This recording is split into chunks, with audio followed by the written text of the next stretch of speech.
Cette annonce de la Maison-Blanche, elle intervient dans un contexte très tendu entre Israël et le Hamas. On va en parler avec vous, Emmanuel Navon, professeur de relations internationales. C'est vrai que c'est pas anodin d'annoncer ça maintenant, lorsqu'il y a une telle pagaille sur le terrain. Est-ce que c'est une façon de dire « Attendez, j'arrive, calmez-vous » Vous savez, d'abord, une des choses qu'a prouvé cet affrontement relativement court entre le Hamas et Israël cette semaine, c'est que Mahmoud Abbas et l'autorité palestinienne sont en fait marginalisés. Puisque en dépit des lits de chaque côté, finalement Israël et le Hamas, ont des contacts et par intermédiaires interposés et négocient finalement, on négocie un cessez-le-feu et une accalmie de la situation. Et Mahmoud Abbas est complètement hors jeu. Donc je pense que c'est aussi dans ce contexte que les Américains relancent leur initiative, parce qu'il y a déjà eu des indices et des déclarations de la part de Jason Greenblatt et de Jared Kushner qu'ils pensent effectivement séparer le dossier gazaouite du dossier autorité palestinienne, ce qui est quelque chose d'intéressant, parce qu'en fait l'idée ici c'est vraiment d'essayer d'arriver, et j'en ai parlé déjà plusieurs fois sur ce plateau, un espèce d'arrangement sur la bande de Gaza, préférablement avec l'Égypte, en présentant des avantages économiques et des pressions sur l'Égypte pour dégorger la bande de Gaza en direction de l'Égypte. Mais encore une fois, faudra-t-il se poser la question de quel serait le rôle du Hamas dans un tel contexte, quel serait également le rôle du Qatar, qui a transféré cet argent il y a à peu près 2 semaines, on a vu ce qu'il en a fait. Donc il y a beaucoup de points d'interrogation, mais je pense que le contexte n'est pas anodin. Ouais. Alors ce qui peut surprendre quand même, c'est que il y a quelques informations qui ont filtré sur ce plan de paix, on ne sait pas trop à quoi ça va ressembler, vous avez dit, il y aura peut-être deux solutions finalement plutôt qu'une, mais on voit que ça va arriver dans un moment où en Israël aussi, là, on est dans une grosse période d'incertitude. Donc là aussi, ça peut compliquer complètement les choses. En réalité, depuis aujourd'hui, on n'est plus vraiment dans une période d'incertitude, puisqu'il va y avoir des élections anticipées. Maintenant, c'est devenu évident, puisque les principaux partenaires coalitionnels du Premier ministre, le ministre de l'Intérieur, Arieh Deri, du parti Chasse, et le ministre des Finances, Moshe Kahlon, du parti Kulanu, ont déjà annoncé qu'ils veulent des élections anticipées.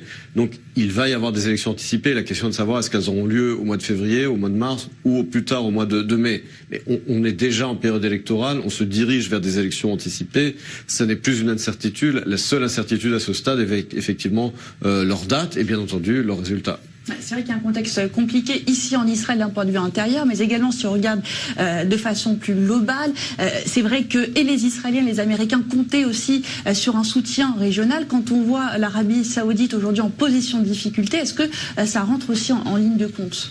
Alors effectivement, l'Arabie Saoudite, qui a été le grand espoir d'Israël et des Américains dans le cadre du deal du siècle, avec l'affaire Khashoggi, est devenue vraiment un embarras pour tout le monde. Mais je pense qu'avec le temps, les choses vont revenir en place. Surtout que le Bin Salman a tout fait pour que les perpétrateurs de ce crime soient punis, soient mis à mort. Bien entendu, lui n'a rien à voir là-dedans. Mais bon, si vous voulez, il a pris des décisions pour se disculper, je dirais, de cette affaire. Puis n'oubliez pas qu'il y a les autres pays arabes de la région. Il y a le Oman, vers lequel le Premier ministre israélien s'est rendu il y a 2 semaines. Donc il y a d'autres pays également dans la région qui pourraient faire partie de cet accord régional, d'une normalisation avec Israël.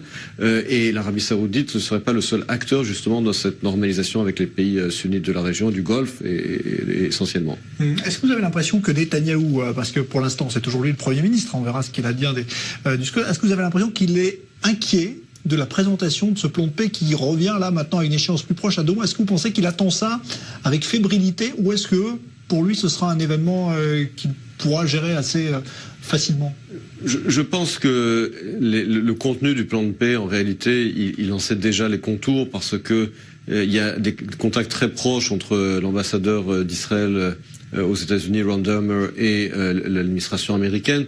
Donc je doute qu'il y ait des grosses surprises dans ce plan de paix.